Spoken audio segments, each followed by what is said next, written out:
AARP. I would like to welcome you to the AARP Employer Summit, Managing the Multigenerational Moment, People First Strategies for a Changing Workforce. We are so glad you joined us today for what promises to be a dynamic program full of insights as well as practical advice from our great lineup of speakers. This is our 4th annual summit, and I'm delighted to see a full house and lots of people that I recognize, lots of faces that I know. We are excited to convene over 100 employers this year at the summit, both from the US and around the globe. And I'd like to extend a particularly warm welcome to all of you who are joining us virtually. I also want to say a word of sincere thanks to all of you for standing with us in affirming the value of a multi-generational workforce, certainly, but particularly the value of older workers. As our title suggests, we are in a multi-generational moment. Businesses have been growing in awareness of this reality for a few years now, and they're beginning to wake up to both the joys and the challenges of as many as 5 generations working side by side.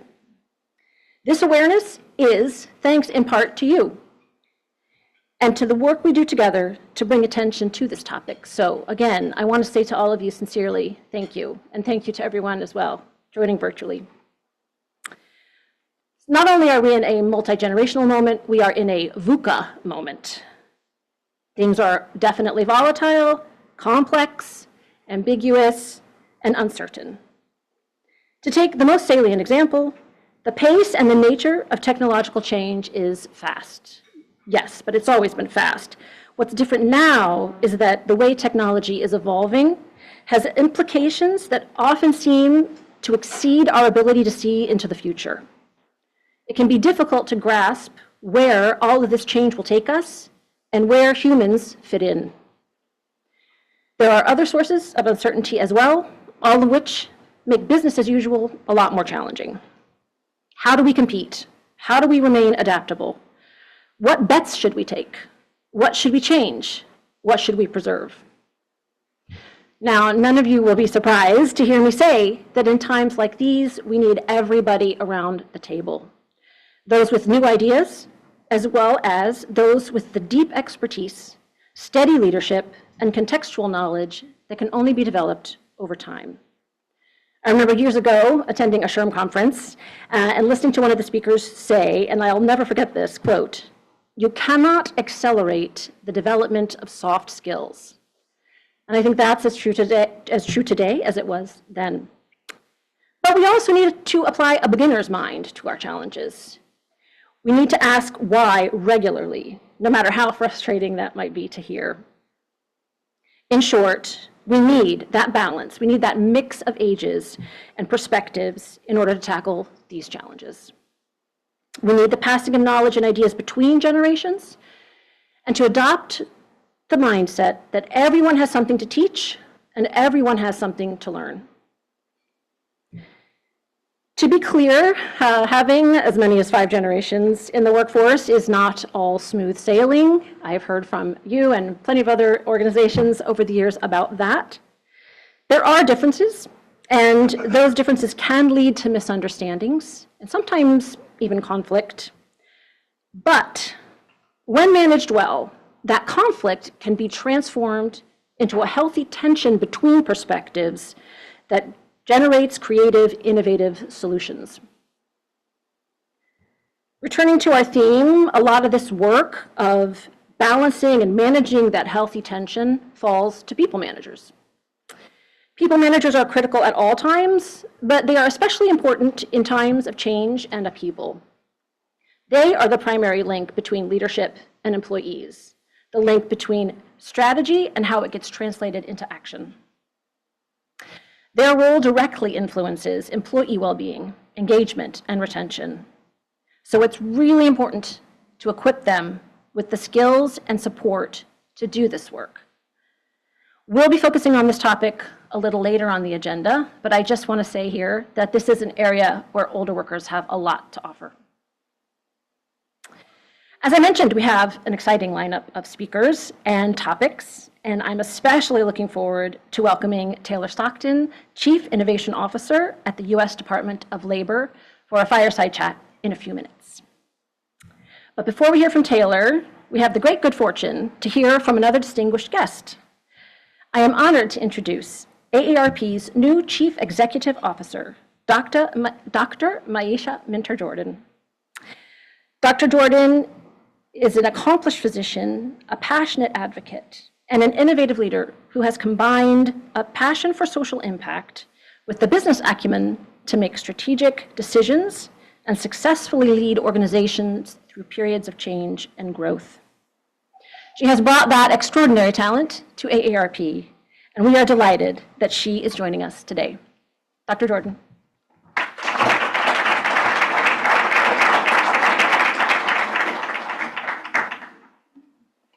Right. Good afternoon. You know I'm going to ask for that one more time. Good afternoon. All right. Thank you so much, and thank you, Heather, for that gracious introduction. Welcome, everyone. I'm excited to be here with you, and I want to start not only by thanking Heather for making this day possible, but also, Heather, for your decades of service to AARP. You have a passionate commitment to engaging with this entire group to lift up the value of older workers and the growing importance of the multi-generational workforce. So thank you very much.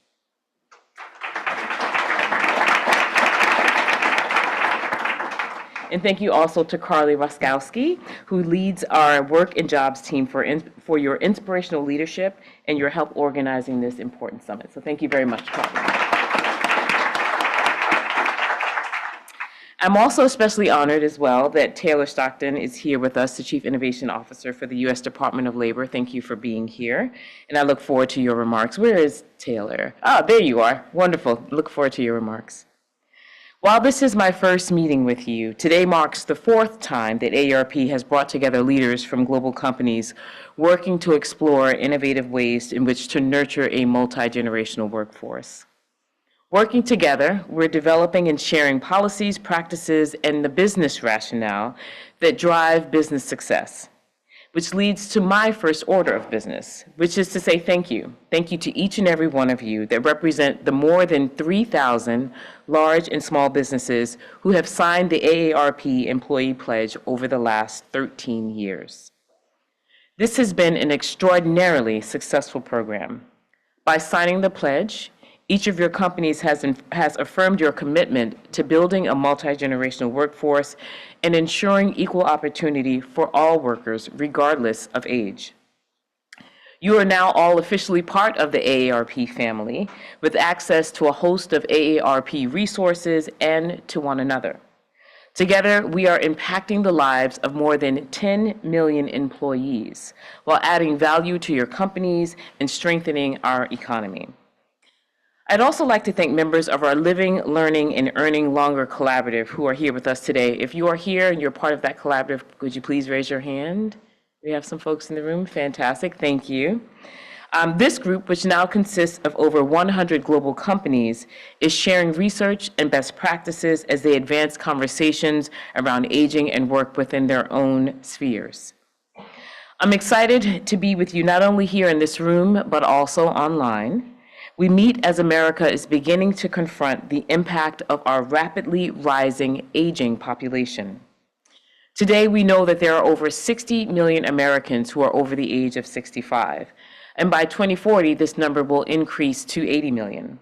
Life expectancy, as we've heard, has also risen dramatically from an average age of 68 years in 1950 to nearly 79 today. We've long known that the global population was experiencing phenomenal growth, and now America and the world are beginning to face that reality.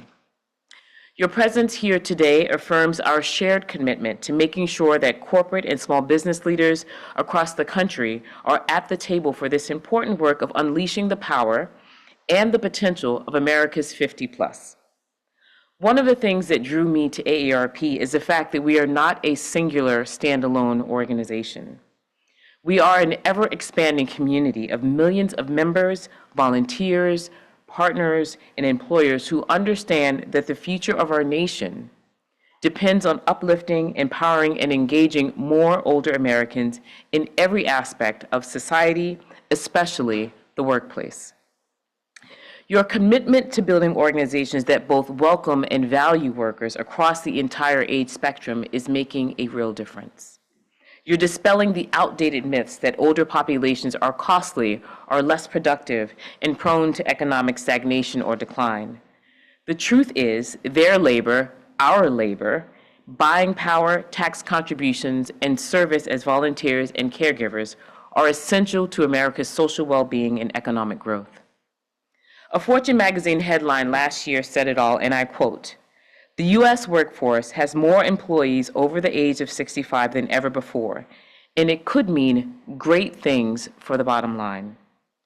You and your companies are leading by example and beginning to realize the many benefits of this untapped potential. This is a global phenomenon. AARP's Global Longevity Economy Study found that despite accounting for only 24% of the world's population in 2020, people aged 50 and older account for roughly 34% of our global GDP, roughly $45 trillion, or 3 times the combined revenue of the 100 highest earning companies in that year. This contribution is expected to continue to grow to roughly 39% of global GDP by 2050, which equates to roughly $118 trillion. Additional key findings include the 50-plus population already accounted for global consumer spending in 2020, and by 2050, this figure will reach nearly 60%. So we're going from half of global consumer spending in 2020 to nearly almost 60% by 2050. In 2020, the 50-plus population was also responsible for roughly half or more of global spending in the 5 largest consumer categories: health, miscellaneous goods and services, professional and financial services, housing and utilities, food and beverages, and transport. Though its spending on goods and services, the 50-plus population through its spending on goods and services, the 50-plus population supported 1/3 of the world's jobs in 2020, just over 1 billion, totaling $23 trillion in labor income. By 2050, we, and I will say we as a member of the 50-plus, are projected to support 1.5 billion jobs, generating $53 trillion in global labor income. So it is clear, older adults are consumers, workers, caregivers, volunteers, and quite frankly, we are indispensable to the growth of our economy. Policymakers and business leaders can benefit more fully from the global longevity economy by following your lead in combating age discrimination, encouraging the multi-generational workforce, and tailoring products and services to meet the needs of a rapidly aging population. Unfortunately, even as the role of the older worker grows, barriers such as age discrimination and poor health limit our economic potential and lower overall societal welfare. Consider this. Americans 50 and over account for 56 cents of every dollar spent in this country, a figure projected to rise to 61 cents of every dollar by 2050. At the same time, we know that workplace demographics are shifting. Between the years of 2000 and 2020, employees aged 55 and older accounted for all of the net employment gains, adding 17 million jobs. According to the National Council on Aging in 2023, 11.2 million people aged 65 and older were working or actively seeking employment. Think about where our economy would be today without all of those workers and all of those jobs. But without adequate support, many older workers are having to leave their jobs early. That's why AARP is leading our national effort to ensure that the health span keeps pace with our lifespan. Just to explain that a little bit further, we are living longer, as we can all attest to. And at the same time, those years of living longer are not healthy years. There's currently a 13-year gap between health span and lifespan, and our goal is to close that gap. Today, with the help of expert speakers, panelists, and open dialogue, you will have an opportunity to learn and share your ideas about this and many other issues impacting older workers. The employer pledge is a necessary first step. I believe that more companies will join you as they see the value that older workers are bringing to your corporate cultures and your bottom line. As trusted sources of information for your customers and employees, we also ask that you continue to reach consumers with information that supports AARP's social mission, including caregiving, Medicare, Medicaid, Social Security, retirement planning, and saving. Ultimately, this is about affording older Americans the dignity, support, and resources that they need and deserve to live their best lives. Whether it's a caregiver struggling to balance taking care of a loved one while working a job, or an experienced professional who wants to contribute past their working retirement age, it's also about building a multi-generational American workforce that leaves no one behind, and that understands the essential value that older workers bring to our companies and our economy. I want to thank you again for your leadership, your dedication, and all that you do to lift up older workers and ensure equal opportunity for all. Together, we are charting a better future. Thank you, and have a fantastic summit.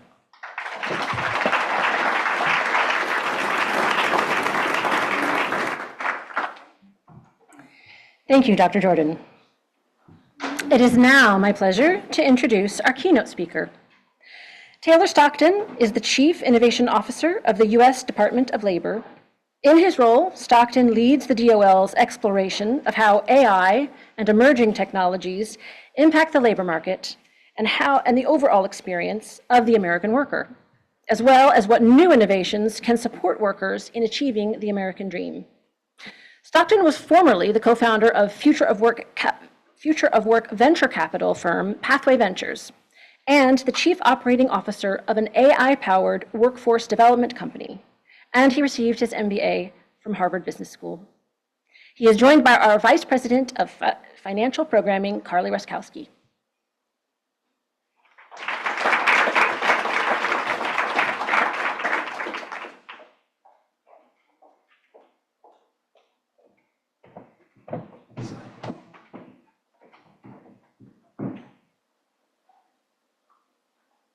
Good afternoon.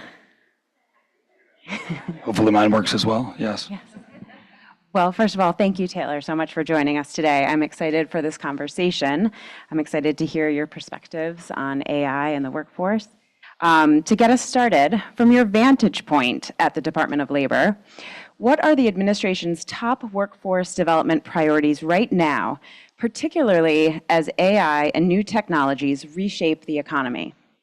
Well, first of all, it's great to be here and really appreciate everyone making the time. I'll also say I've been going to so many different events talking about workforce that I managed to lose my voice. And so apologies if my voice goes in and out a little bit, but very excited for this conversation. I think to your question, at the Department of Labor, we think it is an incredible inflection point in the labor market as we think about how to best support workers. Because as we look at our workforce system, we see significant challenges in terms of millions and millions of Americans who continue to struggle to connect pathways that lead them to economic opportunity, but also on the other side of the coin, for millions of businesses that still struggle to find the skilled talent that they need in really critical industries for our overall economy. And so, I mean, you mentioned AI as we think about how transformatively AI is going to reshape every part of life, including work. We think there's material risk that unless we really use this moment to shift the way we think about workforce, that's what we need to do, right? That we need to have that paradigm shift. And so in April, the president released an executive order around modernizing workforce development for the jobs of the future. And based on that executive order, the Department of Labor, the Department of Education, as well as the Department of Commerce released our flagship workforce development strategy last month called America's Talent Strategy. And in that, we outlined the fundamental shifts that we believe need to happen to really make sure that we empower workers of all ages and empower businesses in this next stage of our economy. And we can talk through some of those, but at a high level, the 5 pillars of that strategy were: how do we make training more industry driven? How do we make sure there are more pathways to mobility for workers? How do we cut through some of the fragmentation and silos of workforce and make things more integrated? How do we have more transparency about outcomes such that we can drive accountability? And finally, in this age of AI, how do we have more flexibility to make sure we're actually driving more innovative models within workforce? So that's the overall pillars of our workforce strategy that we are really excited to be implementing. Great, thank you. And in the spirit of transparency, we're interested in learning more about how this national workforce strategy connects to older workers and to building a multi-generational workforce. I think there's huge connections to our older workforce, and one is just around that pillar of mobility. I think we're seeing people have longer careers, but also wanting to think about how they can translate the skills and experiences that they've built throughout their careers and use that in new industries or new opportunities where they can garner even higher wages. And I think our responsibility is to say, what are the systems of labor market data? What are the systems of technology that we can really have that empower workers to make sure that their skills and experiences that they've built up are actually recognized? Because I think historically, there's an anchor around the degree or even other formal credentials that for a lot of older workers, they've developed extremely unique experience over decades and decades of work that doesn't always show up in a resume screen that maybe only pick up certain resumes and certain credentials. And so I think the first piece of connection is just how do we really support older workers in having that mobility even later in their careers to pursue new opportunities, new retraining, and new opportunities that might be relevant to them. But the second one, I would go back to the AI side.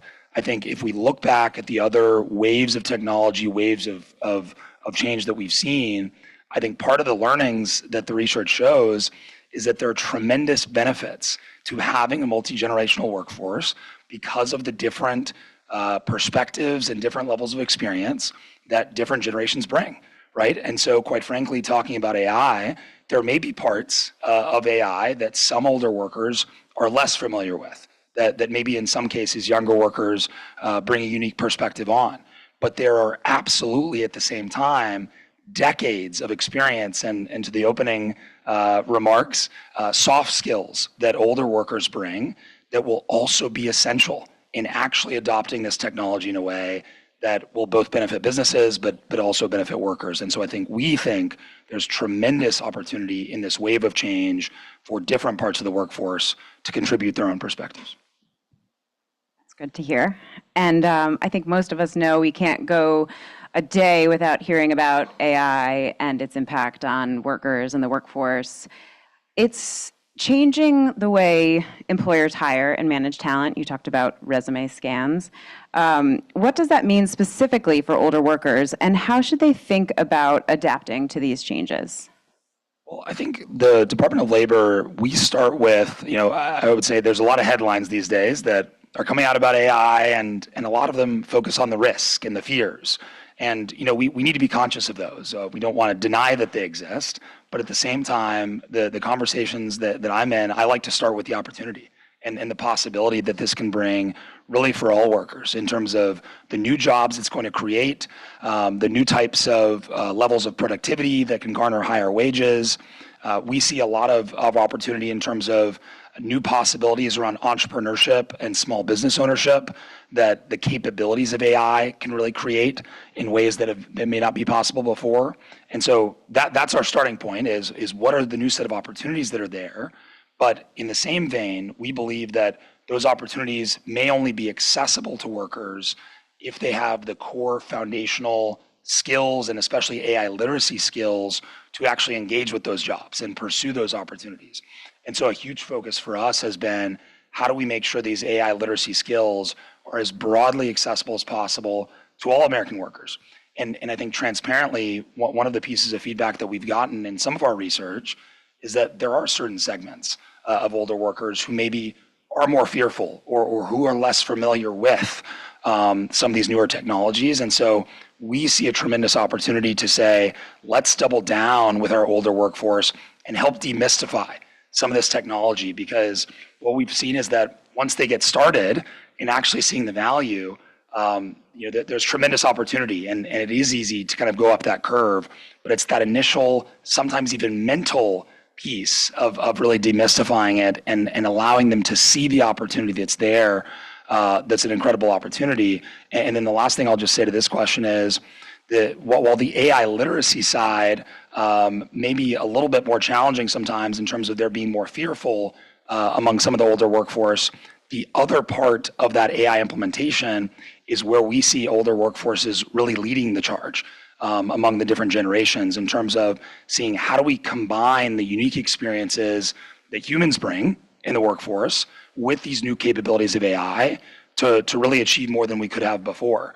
And we see a lot of workforces where the older workers are the ones driving that from the decades of judgment, the decades of experience, the decades of soft skills that they have. And so we really see that as a huge opportunity for our older workforce. It's keeping that human in the loop, right?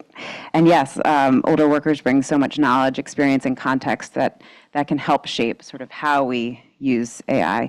I want to pivot a little bit to go back to your comments around sort of reskilling. Apprenticeships and other earn and learn models are expanding rapidly in the US. Our European allies are doing it really well. And I think we are trying to expand and increase some of the models here. How can those be better leveraged for older workers who are looking to reskill or extend their careers?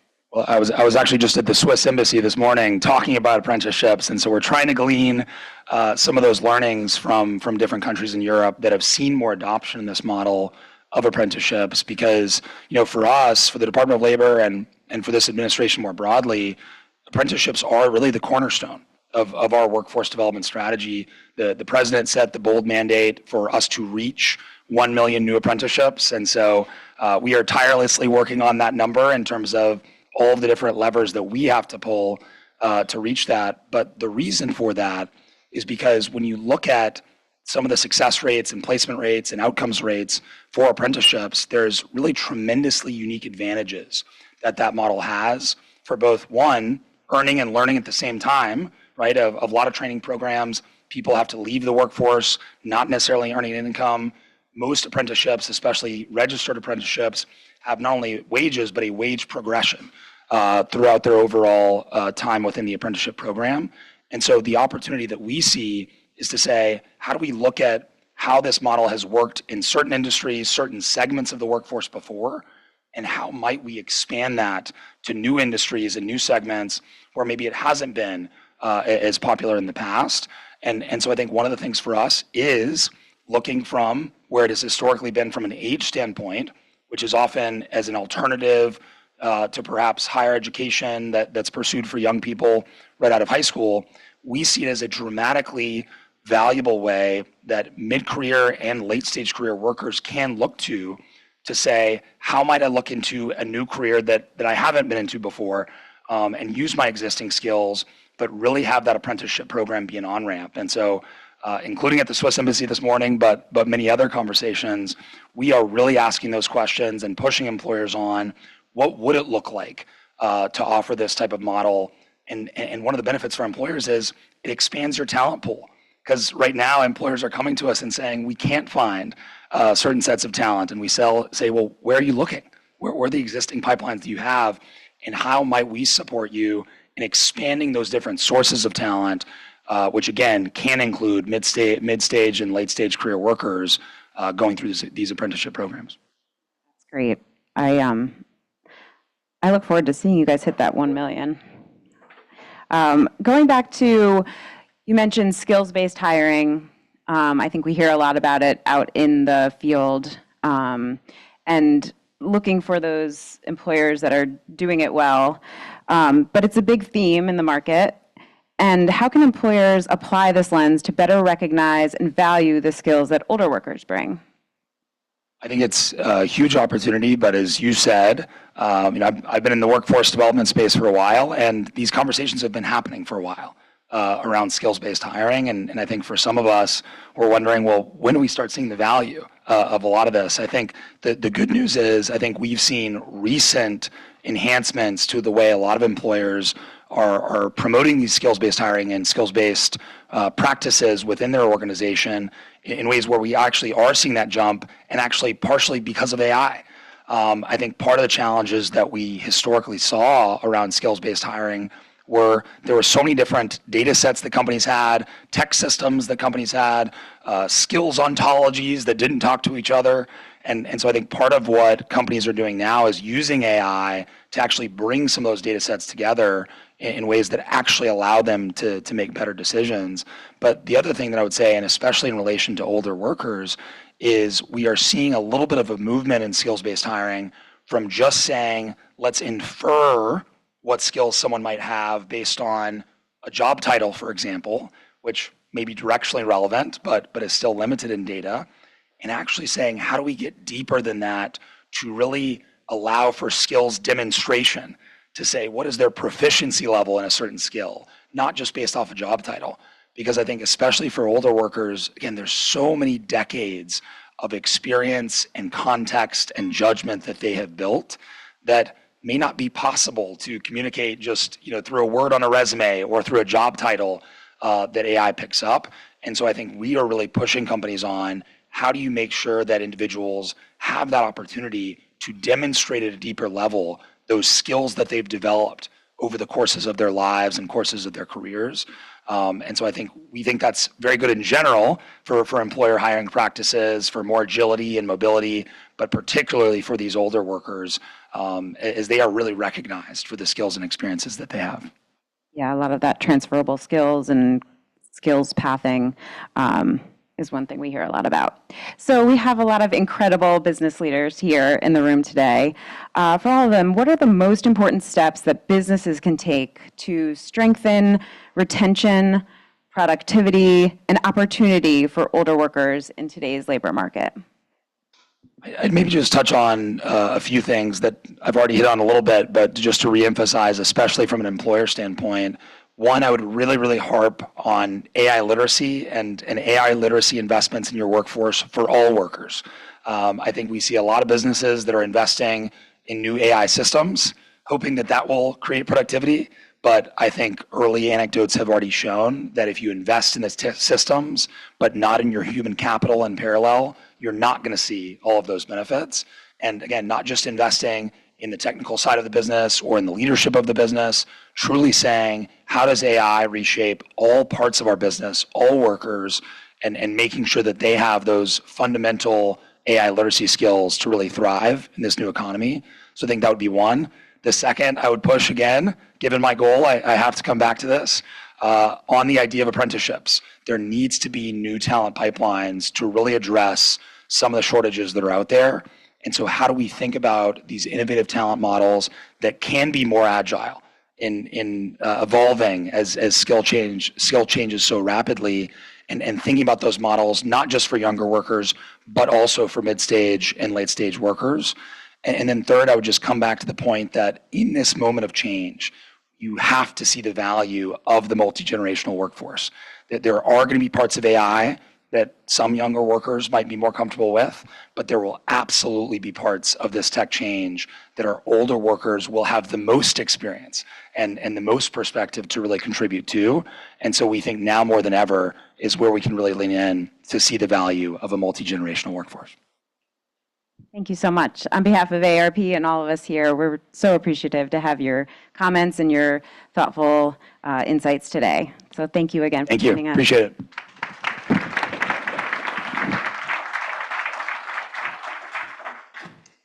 Thank you so much, Taylor and Carly. And Taylor, I think that you really hit on something that I like to talk about a lot with regard to the intersection of AI and older workers, which is not just the how, which a lot of times our younger workers know more than older workers do, but the why and the how much and the where and what other systems does it impact. I think that sort of business level, sort of application layer is where there's a lot of opportunity for older workers to seize AI moment, to brush up on those skills and increase those skills. So thank you so much. And now I'd like to introduce our expert panel, who will be discussing managing across generations, the untapped role of the people manager. Extensive research shows that mixed age teams are more productive, engaged, and motivated. Multi-generational teams can drive innovation and improve the bottom line. But sometimes the message gets lost in the daily operation and management of our teams. So I'd like to invite our panel to come up. I'm going to introduce all of you at one go, and then you can come up. We'll be moderated by Karen Pfeffer-Brown, partner and CEO, Age Inclusive Management Strategies and iAging. Karen will be joined by Melissa Champagne, partner and head of North America Assessment at Aon. Kara Hoganson, head of Workplace Benefits at the Principal Financial Group. Cheryl Smith, CEO of Delwyn Nonprofit Services. And James Thurston, head of Accessibility North America at Atos North America. Welcome to the stage.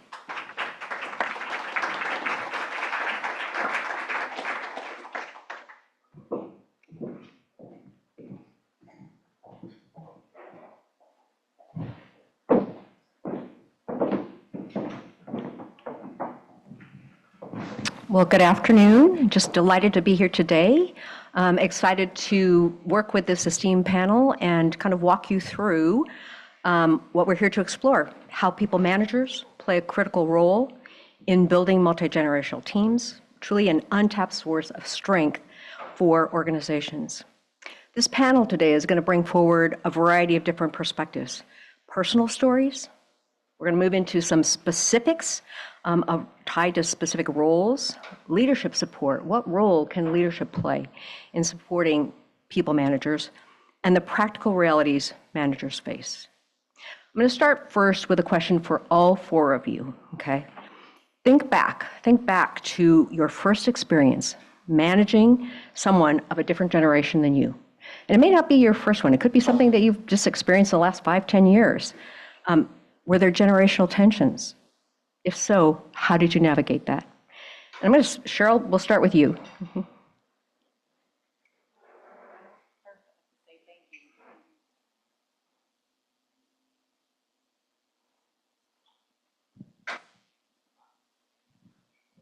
Thank you. Can you all hear me? Yes. Thank you for having me here today. It's not often that the nonprofit world is represented in business settings like this, and we deserve a seat at the table, so thank you so much to AARP.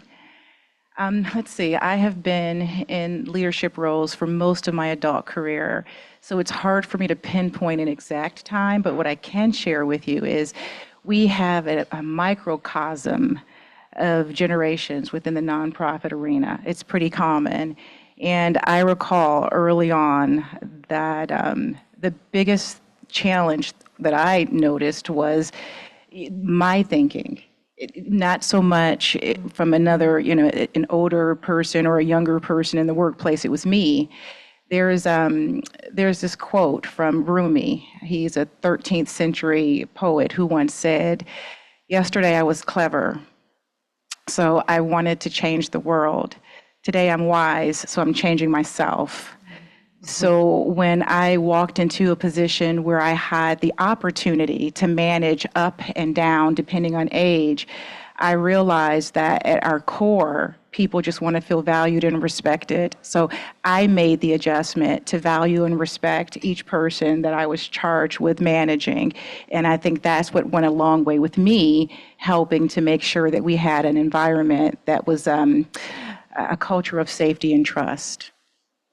Great, thank you. Melissa?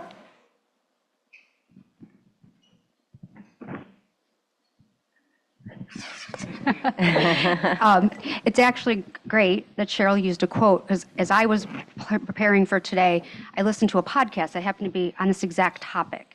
And something that hit me like a ton of bricks, so not 13th century, but much recent, was we as people compare younger generations to our current self rather than our younger self. And I was like, oh my gosh, I wish I would have known that 2 years ago when I took over the role that I'm in now. I have a team of 35 folks, and they comprise 4 out of the 5 generations. And had I thought about thinking about myself as a youth or in their shoes, I would have saved myself some frustrations and been able to move quicker into establishing those connections with them.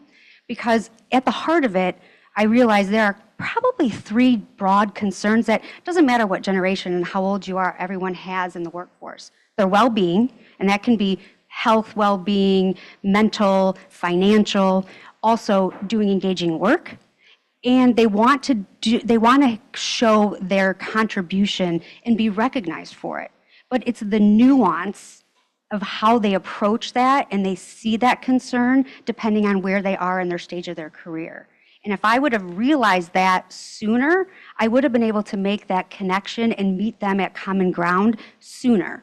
Now, I will say it's been 2 years on, and it's a great group, and we have established those connections, and that saying I will keep reminding myself, it's not about me being 50 plus now, but what was I like when I was their age? And what was my goals in my career at that stage? Meet them where they are. Great. James or Kara? Sure. I'd love to jump in on this. It's a great question, although I'm going to defer it a little bit from it and maybe talk about a great practice that I've been observing relatively recently of managing in multi-generational workplace. So the work that I do for Atos, we're a big global technology services firm based in Europe. I lead accessibility for us here in North America. Accessibility, for those of you who don't know, is basically technology that works for everyone. Much of our focus is on employees with disabilities, but if you design an IT estate or a digital workplace that works for people with disabilities, it's going to work better for everyone. And one of the things that we do in our company that I love and have observed is reverse mentoring, where we will have employees with disabilities mentor senior executives around disability. Not always, but typically it's younger professionals with disabilities that are mentoring older professionals who are in the senior executive positions. And we've seen it be incredibly powerful. We actually were initially just started by piloting this program, but have really seen the benefits from it, where the mentors, the employees with disabilities are working with senior executives around language around disability. There's a lot of discomfort around that. They're working with them on using the innovative accessibility aspects of technology that a lot of people don't know about necessarily. And so this kind of taking advantage of these opportunities, I think, for multi-generational mentoring, including reverse mentoring, we've seen be incredibly powerful in our workplace. Great. And Kara, your thoughts? Thank you. The challenge of going last on a panel. So first, thank you for the opportunity to be here. Very excited for the conversation we'll have throughout the day. And good afternoon, good evening, and good morning, depending on where in the world you may be joining us from. So if I think about my very first formal leadership experience, one of my new direct reports was about 20 years older than I was. And she was known to be exceptional at her job. She was a perfectionist. She very personable and responsible for overseeing a key stakeholder group with respect to this particular part of the business. I knew on day one I was not going to be well received. And it's really the first time I can remember where the mantra I try and live by now, I first put into practice. And it is, I'm going to do a quote like you, it's not quite as far back as Rumi, but this one's attributed to Teddy Roosevelt. People don't care how much you know until they know how much you care. And so by going in and acknowledging that I had a ton to learn from this individual, building trust, building mutual respect, really listening, and then over time, with that foundational relationship established, we could drive change together. And so that would be one of the most memorable of those experiences that I've had to date. Great, well, thank you. It's interesting that those kinds of memories do stick in our brains, and these are things from the past that exist today in the marketplace because we do, in fact, have ongoing multi-generational teams. So thank you for sharing those personal experiences. I want to shift now a little bit to a round of questions that are going to highlight the tools and the levers that organizations and managers can use. So we're talking technology and accessibility, assessments, benefits and compensation, and sector context. So James, if we could start with you, can you talk a little bit about how you have seen employers leverage technology and accessibility practices to create more inclusive and productive mixed-age teams? And what's important here, I think, is we've got technology in that word. And as many of us think about older adults, we think about technology and like they're just not really adept at that. Can you share just a little bit more in this space for us? Sure. We're living at, I've been doing accessibility work for a couple decades now. And we really are at a time where, because of machine learning and because of AI, what we have built into our phones, into our desktops, all the devices we're using every day is incredibly powerful from an accessibility perspective. So it could be, and it's all at our fingertips if we just know that it's there. So captioning for, I think we're all in online meetings and video meetings all day, for me, all day, every day. I'm a part of a global team.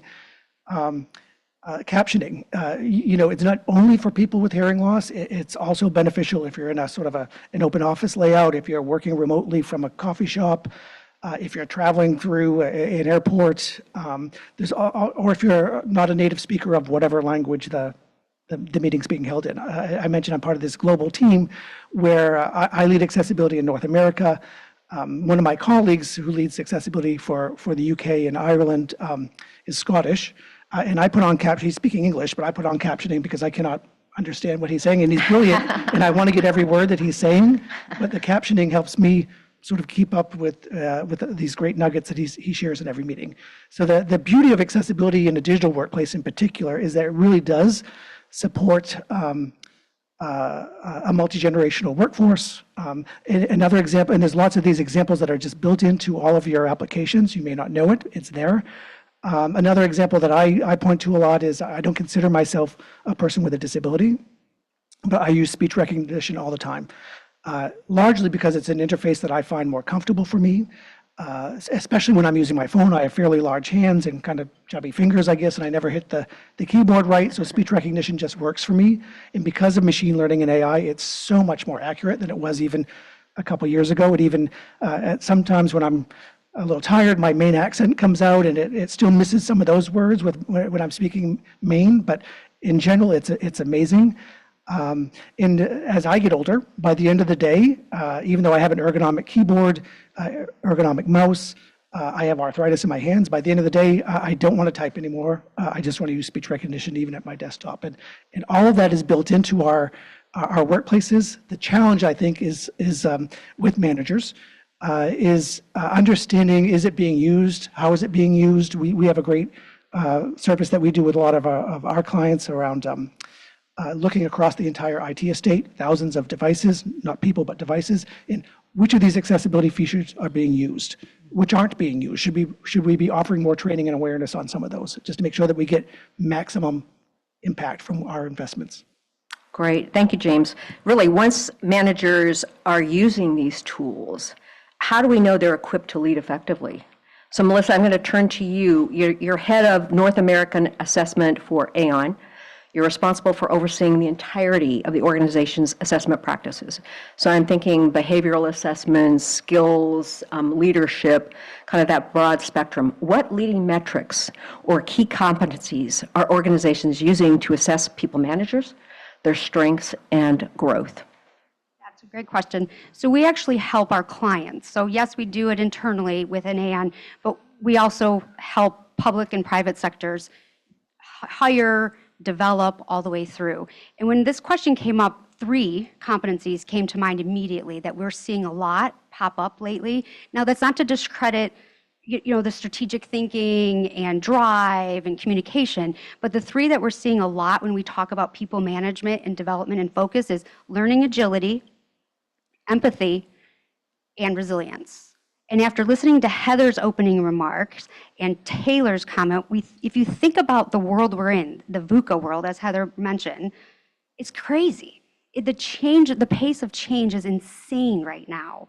And then Taylor mentioned AI literacy, right? And being able to gather that. Well, learning agility is half that battle. So that having learning agility just says, I'm willing and able to learn. I'm curious. I want to experiment. So then they're open to those new ways of thinking, and they can help their organization think through, how do I use AI to be efficient? Because Taylor's not wrong.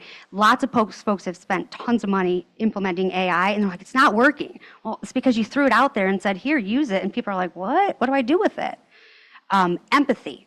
So not only are people managers having to go through this process and navigate all the craziness, they have to help their employees who in their teams who have much less experience typically in having to do this. So they need the empathy to be able to help coach them through, meet them where they are, as I said earlier, and help navigate through that uncertainty. And then resilience kind of goes without saying. I mean, I can use myself as the amount of change that my team and my small the organization within Aon has gone through in the past 18 months is enough to make your head spin.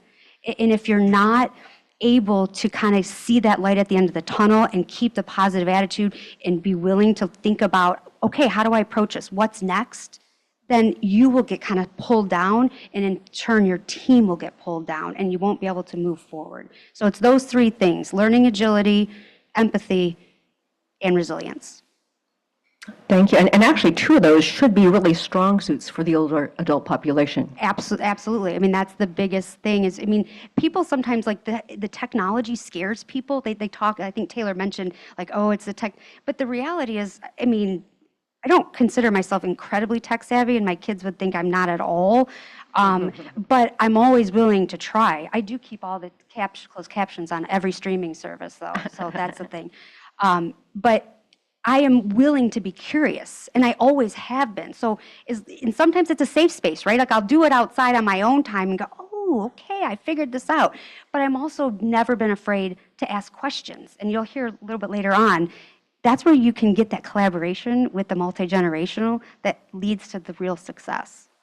And I think that measuring those strengths really gives us a much clearer picture of managers, like what strengths do they have today and how do we better prepare them for the future and fill those gaps. So I want to move to what I'm probably thinking every job seeker looks at, Kara, benefits and compensation. First thing I look at is how much money am I going to make and what are the perks, right? Okay, I'm probably not the only one, right? Not at all. Definitely a key evaluation as you're looking to hire individuals and as individuals are seeing if your organization is a good fit for them. I'm going to just, in the interest of time, really focus on the benefits side of the conversation and start with the premise that benefits aren't a one-size-fits-all proposition. And so there's always this tug of war, if you will, a little bit around, you know, making sure that we are collectively creating an environment where the benefits meet the needs of the multi-generational workforce, while also thinking about the potential administrative complexities and the cost of offering some of those benefits. And that's where the value of making sure as an organization and our people leaders are really leaning in and having conversations with the broad employee base around what's important to them. And that is likely going to change over time. So take someone who's in the Gen Z generation.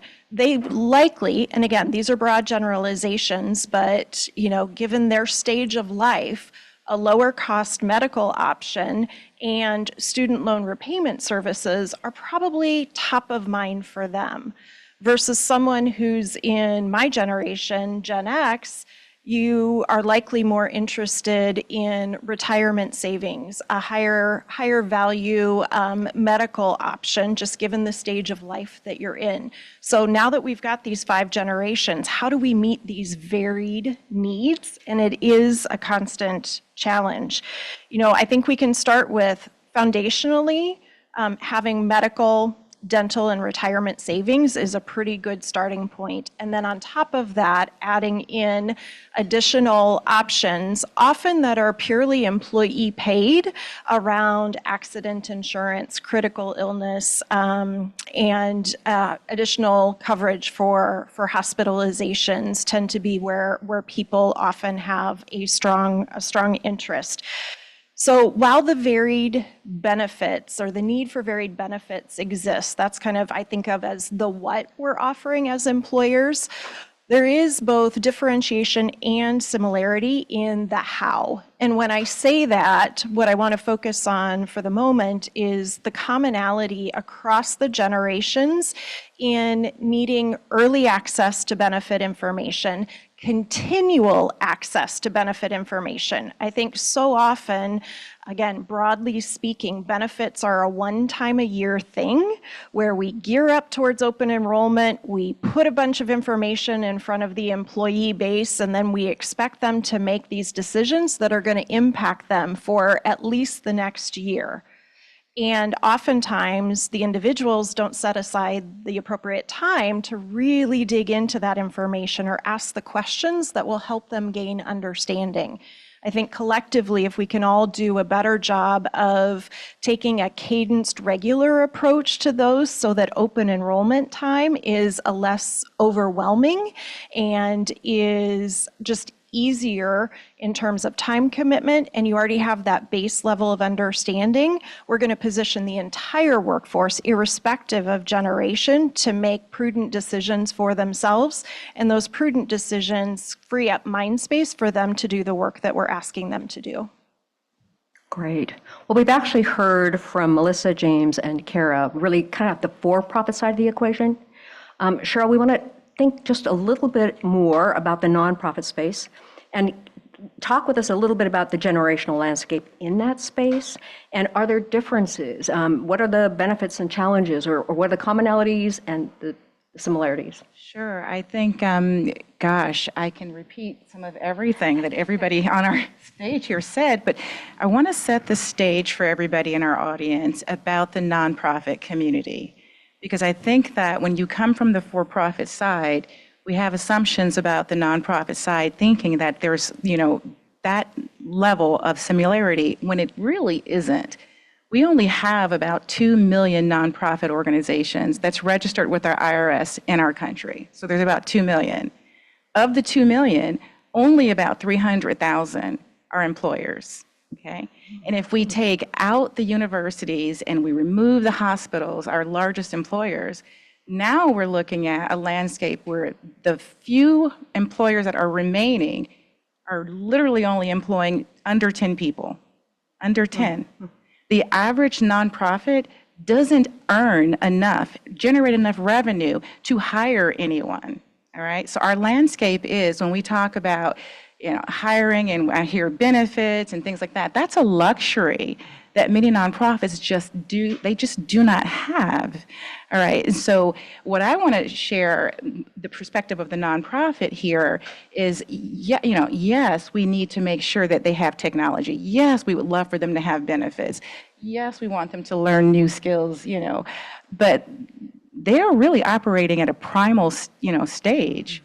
For the nonprofit, I want you to think back, or just think about this.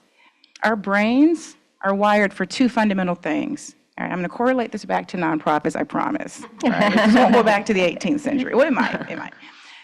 So we're wired for two primary things, all of us, all of our brains. And that is our brains are here to keep us alive. That's number one. And then to conserve energy, right? And so if we take those two primary things that we know our brains are wired to do, and let's translate that to the nonprofit, keeping yourself alive. If you can't maintain your mission, you're at a threat, right? It's a threat for you to not be able to maintain your mission. If you don't have the skill set to understand CAPTCHA, or work that iPhone. We all remember the iPhone. When we first got it, we didn't know where the buttons were, right? Remember that. If you don't have the financial reserves to have the benefits, now you're expending a lot of that brain energy just really trying to stay afloat. So for the nonprofit, going back to what do they use in order to further their mission, stay alive every day, and just thrive, is we have to use each other's assets, and we have to use each other. So we have nonprofit organization leaders who come into this field because they have such a huge, huge heart. They want to accomplish a mission that they can't do alone, and they know that. At our core, the nonprofit cannot operate in a silo or they will not last. So they welcome the ingenuity and the fresh ideas of the younger generations. They welcome it, because they understand that they may not know how to take a computer and build the framework, but they have the institutional knowledge to fill that box, to fill that frame. And so they do welcome the mentorship, it's reverse mentorship for us, right? So we have the majority of our nonprofit organizations are led by people that's over 45. So they welcome those younger generations coming into the workplace, sharing that knowledge, because without that knowledge and that know-how, they can't thrive. Hoping that makes sense for you all, but so we literally lean on the mentorship, the multi-generations coming together, solving these problems that they all need in order for their organization to live one more day. Thank you. Absolutely. I serve on several boards, nonprofits, and I can attest to the fact revenue is not their strong suit. Revenue is not their strong suit. But actually, to the comment made earlier from Department of Labor, the fellow who talked about AI, that's the one place that I think that the nonprofit sector in Colorado is looking very closely at least the boards, the organizations I serve on, because it can really help solve problems and act as that agentic resource to really support them. So we've heard a little bit about the for-profit sector, the not-for-profit sector. It doesn't matter. A government organization, managers, we all are going to have to play a critical role as people managers in ensuring that multi-sector workplaces are moving forward. I do want to ask the question for each one of you. Let's think a little bit about leadership. How can leadership support people managers, in order to get the most out of the multi-generational teams? And I guess we'll start with, Carrie, do you want to start? Sure, happy to. To me, one of the most basic things that organizations, that leadership can do is support creating the time and the space for those leaders to get to know their team members. And by doing that, creating that human connection, truly understanding what the drivers of each individual on the team, and trying to accentuate the opportunity for the work itself to play to the strengths and the drivers of that individual is what is going to release the talent that we have in all of our organizations, for-profit or nonprofit. That's where the discretionary effort and energy gets expended. So I just simplify it and say, support the time and flexibility needed for leaders to create strong relationships with their teams. Great. Cheryl. So I'm thinking, and I'm always taking us to another level, but I'm thinking this: if you can picture Maslow's hierarchy of needs, right? On the very bottom level, we've got the essentials. Let's stay alive. Let's make sure we've got a comfortable workspace. Let's make sure that we're paid for the jobs that we're doing. And the next level up, you've got safety and security, and then you've got esteem, and so on, up to the pinnacle.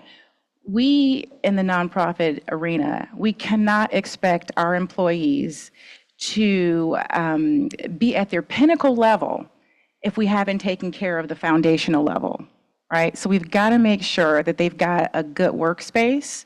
We've got to make sure that they've got equitable pay.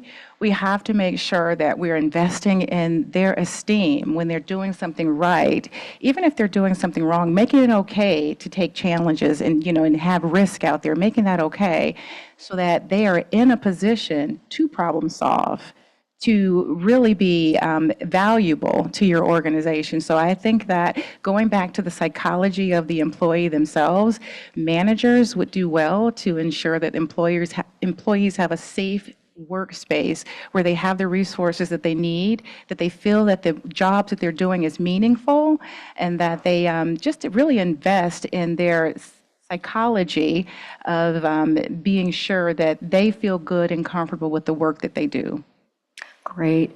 Melissa or James, your thoughts?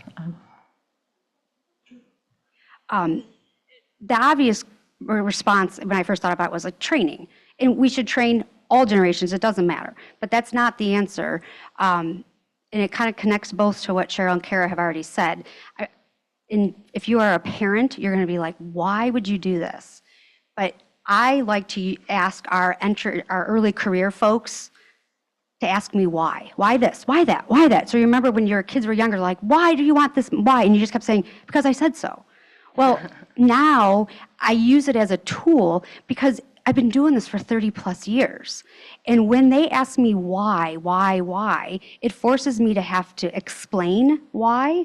And then when I start talking out loud and I hear myself, I'm like, I don't know why. Like, let's talk about, you're right, why would we do it this way? What do you have as a thought? And so it's collaboration from a management standpoint. It's encouraging and supporting. And I mean, even Kara mentioned like the support. It's encouraging that collaboration because Heather said it earlier, organizations are only as successful as they harness the power of the multi-generational. Every generation has something to offer and it's complementary to each other. But they're not successful on their own. So by those early career folks asking me, well, why would you do this? And I like go down the story of, well, 30 years ago, and I'm like, what? That doesn't even make sense. Like so much has changed. Why would we do that? And so it forces us to do. 2 results come out of it every time. One, we have a much better solution for our client and what we want to offer, but even more importantly, it keeps engagement high because everyone feels they have a voice, they have a contribution to make, and they see the joint effort of success in order for us to serve our clients. And that to me is the most important because it keeps everyone asking those questions. And then even I start asking those questions, well, why would you do it that way? And then they have to explain themselves and the cycle starts over. And James. A few years ago, I've worked on accessibility with large companies, with governments, with nonprofits. I've worked in all of those sectors as well. But a few years ago, I was working with the University of Massachusetts, and something that the CIO of the university, I think he's still there. The CIO of the university said that really stayed with me was we were doing an assessment of the university-wide of their approach to accessibility and disability inclusion. And he said that in part, his role is to make sure that the IT estate across this very complex organization, universities are incredibly complex, very technology-driven, one of his goals was to avoid what he called pockets of heroic effort, where he did not want his managers having to be these heroes trying to figure out problems one-off on their own. He wanted to make sure that they were putting in place policies, accessibility policies that reference global standards, procedures and governance systems around procurement, making sure, and metrics around all of that, making sure that the university, 95% of their RFPs referenced accessibility so that they weren't buying inaccessible technology.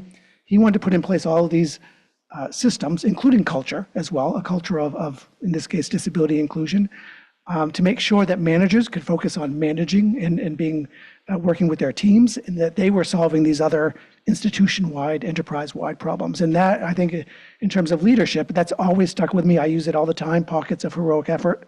We've all been a pocket of heroic effort. It's not fun, it's exhausting, and that's where you get burnout. So he wanted to avoid that at the university. Great, a great set of insights. And I'd like to add a question at the very end. This is not on our question sheet, but we're thinking a little bit more about how leadership can support people managers, right? I want to add a question, time permitting, that asks how people managers can support leadership.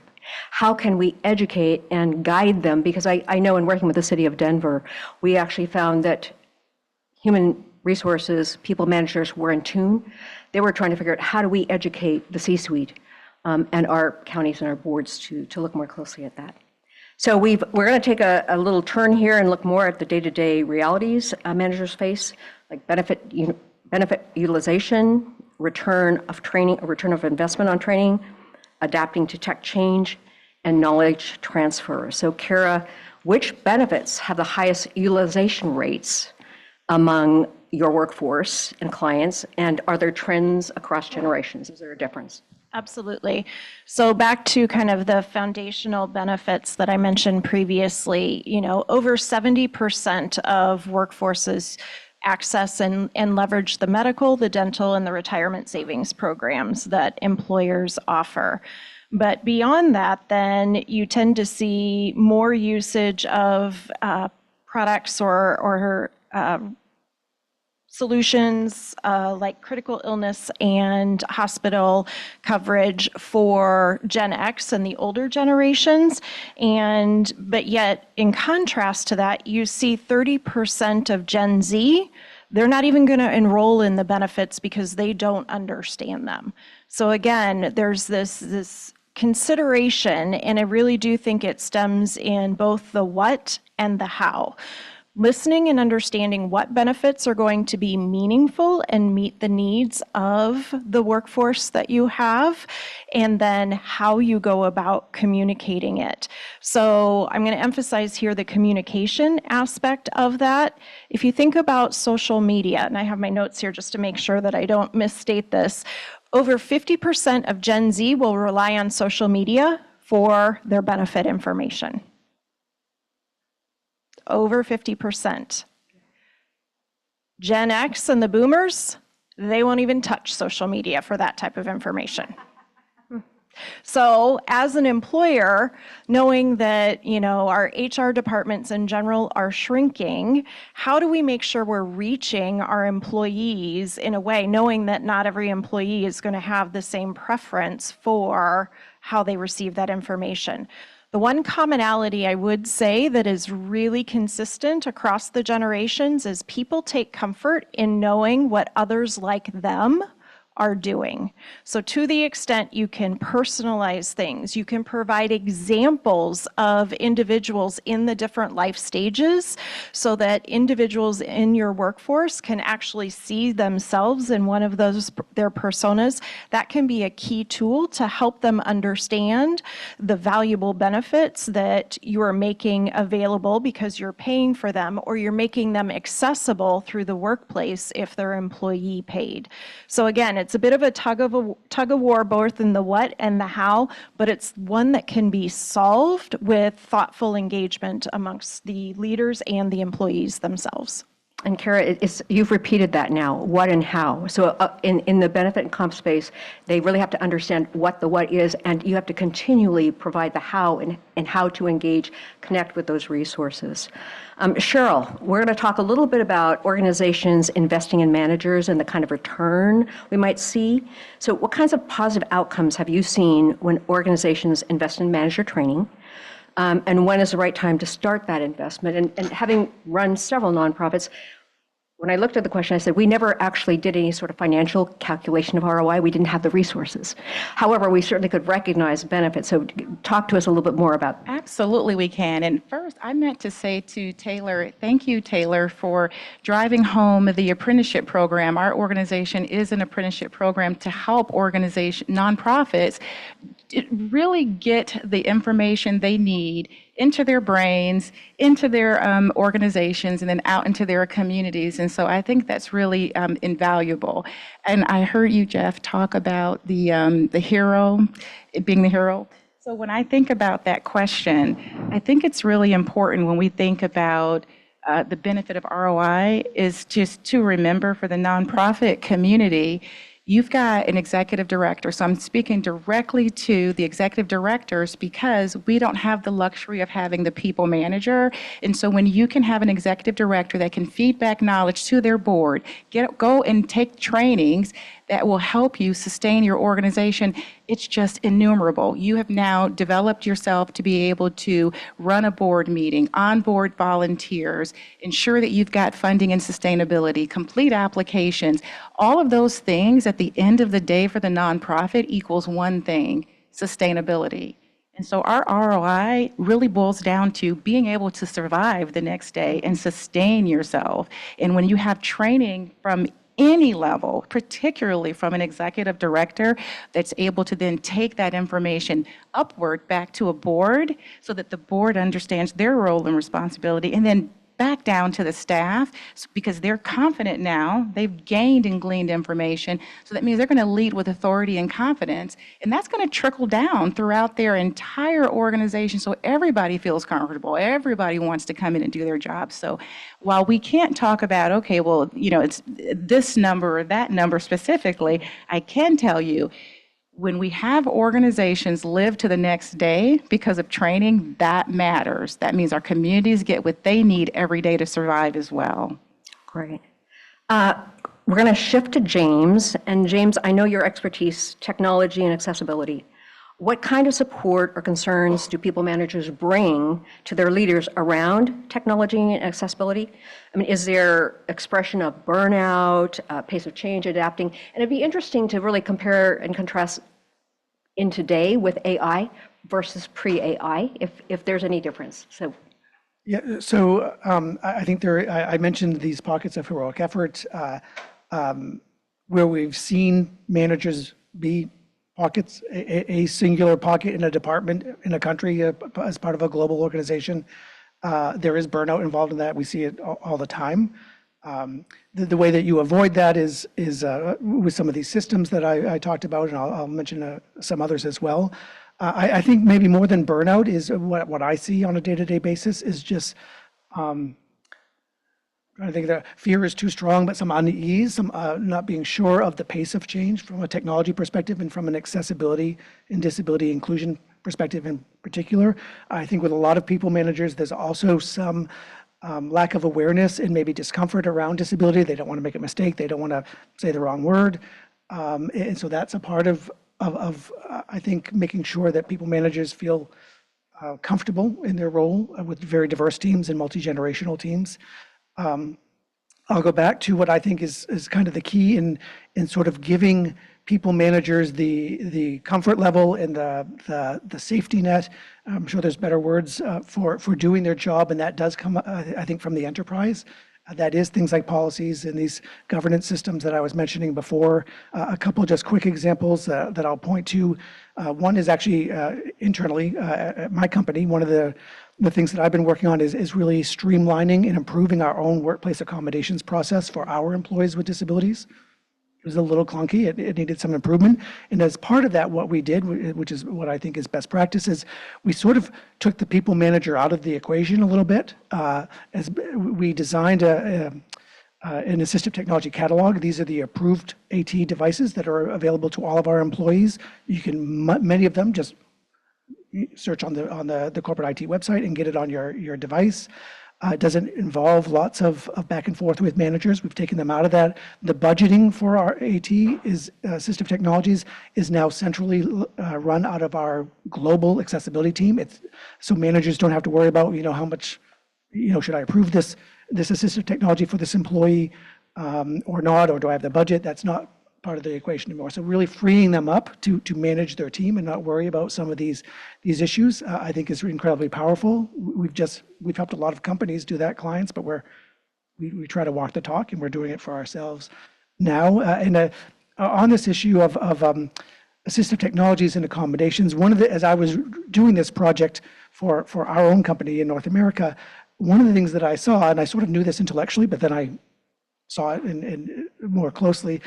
Many of these accommodations, they are multi-generational. I was sort of seeing some data come through where, one of our employees had a skiing accident and needed they had a temporary disability and needed assistive technology to be productive in the workplace.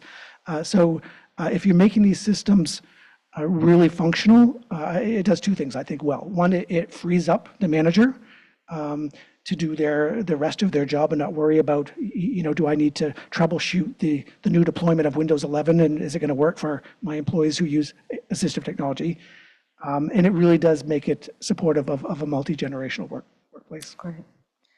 We're going to close up this segment with comments from Melissa. One of the key challenges I often hear in working with employers directly is the fear of losing the institutional knowledge. All those decades of experience, my background's in the energy industry, so many people there are older, 50 plus, and once they leave, there are fewer younger people coming in. How do we capture that? So Melissa, what suggestions for organizations looking to retain their older workers and transition all that knowledge out of their heads to others before they leave would you offer? Yeah, so a service that we also provide is coaching. And so in a lot of the coaching exercises and sessions that we're doing with Gen X and baby boomers, so right there, that shows clients or companies' commitments to their older generation by investing in development coaching opportunities. But part of what we talk about is legacy. And because no one wants to just get the retirement cake and walk out the door, right? I mean, you want to leave your mark. It's your career's work. You want to make sure that you've left your legacy at the organization, whatever that means to you. But because the focus is on legacy, that creates an organic way of transferring knowledge, because you have to share your experiences and your know-how and the way you've done things and your processes. And so because of that, it's a natural transition of your intellectual property that's in your head. I'm not a good person around, there's some folks who use OneNote and they have everything digital, like to turn over. I do not. I have notebooks and I've got my brain and like scattered things all over the place. So for me, it is about telling stories. And as part of that coaching that we are doing with the older generations, we're encouraging that and helping them understand why it's important to leave that legacy and share it with the rest of their team, because it also helps the organization organically by letting them share and transition that knowledge without forcing the issue. Very good. Well, we're going to close out with one final question for everyone. Ask everyone to respond to this. Is there anything, additional insights that you haven't shared that you'd like to share? I would also like to say, or is there something that you brought up that you want to reiterate because you feel it's so critical or so important that you want everyone to walk away thinking about? So Cheryl, we'll go ahead and start with you and move along to whoever else wants to volunteer. I think there's something that I meant to say but didn't get out, so thank you for this opportunity. I think that when you're in a leadership position, it's important that we remember our role. We're the guide. We're not the hero. Our team, our staff, they're the hero, right? As a matter of fact, why would you want to be a hero anyway? They don't really come into their greatness until the last 9 minutes of any show, right? So we're the guide, we're Yoda, right? And so we're going to help Luke Skywalker. And so often, well, not so often, but I've experienced this in organizations where it's almost a competition between management and the staff, or higher, uplines and management, in the management level folks. And there shouldn't be. We have to have cohesive teams. We've got to feel safe in our roles. We've got to be paid equitably. And we have to make sure that in management, we are the guides. We're there to support. And when we do that, everybody wins. Anyone else? Sure, I can actually answer. You had a question around managing up. So like, what can people managers do to help leadership? I think we need to be courageous. We need to not be afraid to be transparent and tell it like it is. There's a big there's a distance, right? A big distance between leadership and the folks who are there doing the work every day and what the toils and the troubles are. It's been a long time since that leadership group has been there. And so it's incumbent upon the people leaders. And again, it's asking a lot. That's pretty courageous, right? In terms of having to say, hang on a sec, you just painted this really rosy picture. I need to help you understand exactly what all this chaos and change is causing down here. Let's work together to help figure out how can we smooth it out a little bit, or how can we help communicate better and be more open when we're working with the trenches, so to speak. I hate to use that term, but that's to answer your question, Karen, being able, as people managers, it's be courageous and not afraid to be very transparent and work together with leadership. Because that, again, multi-generational, right? Is you're bringing it all together, and it's asking a lot of people managers, but it's so critical right now. And I want to build on that because I too was going to answer the question that you had posed earlier for our thoughts. I think one of the best ways to create that transparency, because we have to admit, if you've got a big organization, you've got multiple layers. I mean, between your C-suite and those frontline individuals, 5, 7, 10 layers. And through no one's intentional fault, communication changes when it goes through that many layers of humans. Job shadowing. Have the C-suite, and the people leaders need to not feel threatened by this. This is a good thing. Have the C-suite sit and job shadow some of those frontline individuals so that they understand what hoops those people are jumping through day in and day out.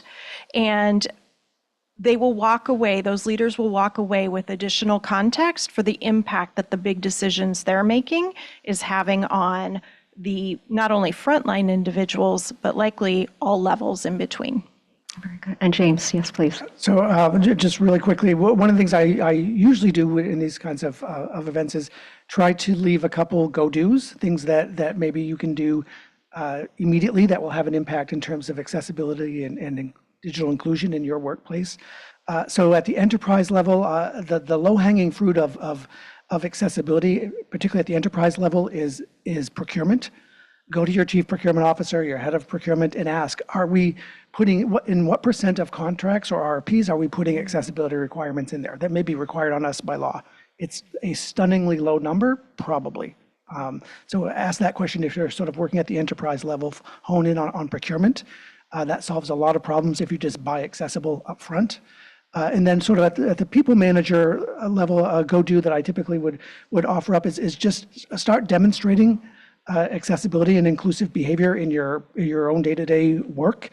Walk the talk. So in all of your Teams meetings or Zoom meetings, turn captions on. Just turn them on, and turn on the transcript, the AI transcript. And just demonstrate.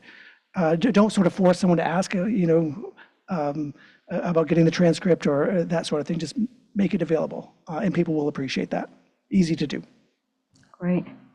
Well, that really kind of covers a broad base of experiences here. We've talked about personal experiences. We've moved into role-specific perspectives, talked a little bit about leadership support and practical realities that managers face. I think we have time for a few questions. No, we don't? Who's tracking time? One question. All right, one question from the audience.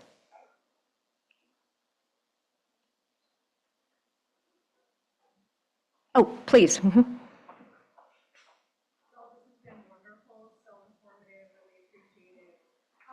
things that I didn't hear anyone mention was the use of employee assistance programs. So I'm curious about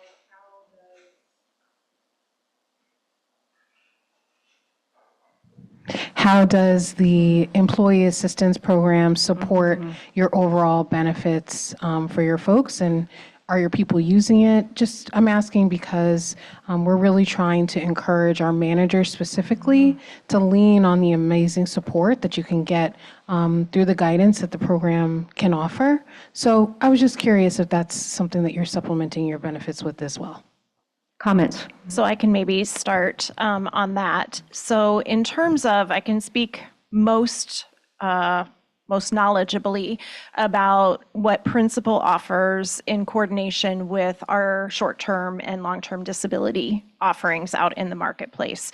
And we do partner with a third party to offer EAP as a standard option, and then employers can choose enhancements to that. And that's a combination of both individual conversations with professionals as well as large group offerings. And yes, it is a really powerful service that's available. One, we too encourage our customers that Principal as an employer makes available.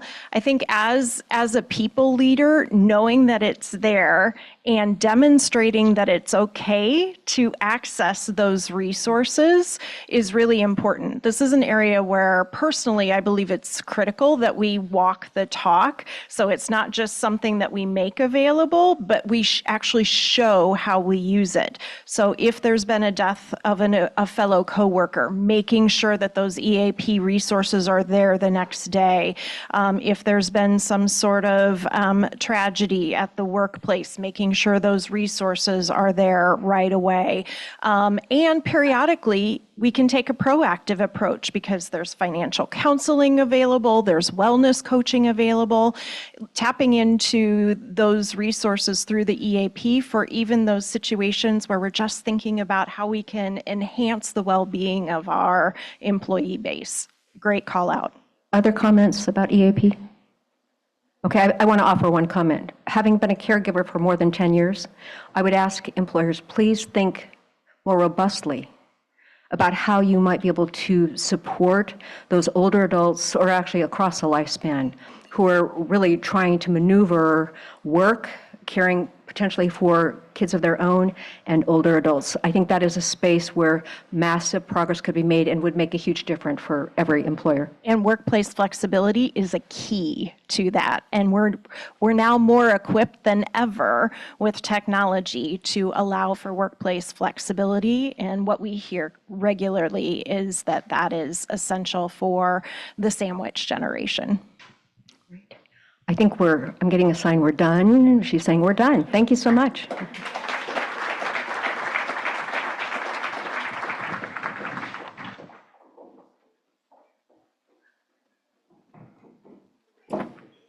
Thank you so much to all of our panelists and to Karen. That was a really rich discussion, very thoughtful, lots of great advice and great points. So I want to thank you all again. This concludes the streaming portion of our agenda, as well as our LinkedIn Live event. Thank you to all who have joined in that way.